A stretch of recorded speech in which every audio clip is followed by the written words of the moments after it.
So why don't you give us your name and affiliation? Sure. So my name's Apu Gupta. I'm the CEO and co-founder of Curate.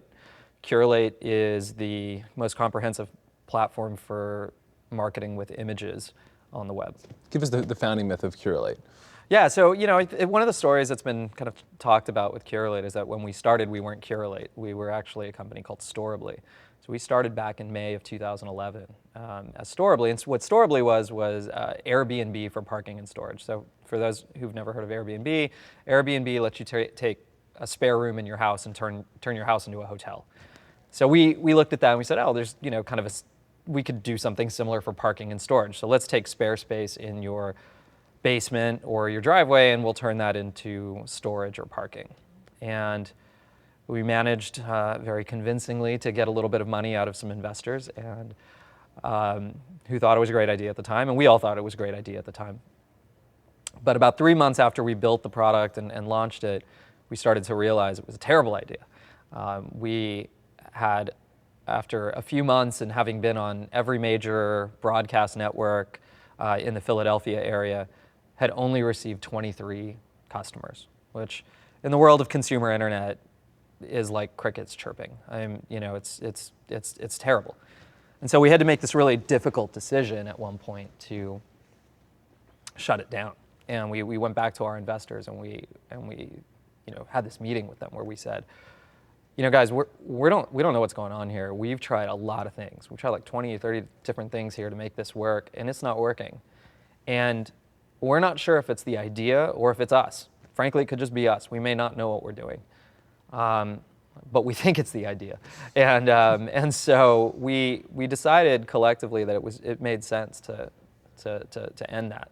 And we did. And we spent the next month in this really just kind of very difficult phase of just coming up with ideas. I mean, this is, we actually offered our investors their money back. We said, we'll wind this down, give you the rest of your money back if you'd like. And they said, no, we invested in you, so and your team, and so why don't you go figure something out? And so we spent the next month coming up with ideas, and we had this. It was just a pressure cooker. You had a month to figure out what how you're going to survive, and that's what we did. We came up with 70 ideas. Out of those 70 ideas, 7 really bubbled to the top, and the one that really made it was what we became today.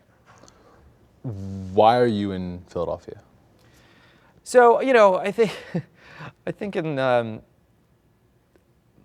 for a lot of people, a significant other in their life has a lot to do with where they end up in life. And so, for me, I would like to say it was some big charted out story. No, I was living in India, where I built a company, and after that was done, we decided that we would let my wife's career sort of go take front and center, and she ended up finding a job here in Philadelphia.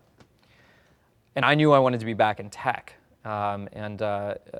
which Philadelphia is. I'm from the Silicon Valley. This is a little bit different in terms of just the volume of tech. And so I spent about a year and a half trying to figure out what I could do. And I dabbled in a few random things, but ultimately I decided to start something. So it was really more of a circumstance that I was here, and I happened to meet some people that were like-minded and decided there was an opportunity here, and we went for it. So Josh Koppelman of First Round Capital, an investor in Curate, has said once a company gets to that 10 to 15 employee range, because of obligations like you talk about, it gets harder and less likely to move. Companies move, but less often. You're now in that 20-person and beyond range. Do you feel that? Have you felt a change in that your roots it's more challenging to think about moving and this is a place you're going to grow? Yeah, so I mean, first of all, we don't feel a pressure to move. I think, when we were a much smaller company, when there was 3 or 4 of us, this was a question we asked ourselves often. Do we need to be in the Silicon Valley? Do we need to be in New York? It's sort of the thing to do, if you will. And because some of us had roots here, at our seed funding, it wasn't enough money to justify uprooting everybody.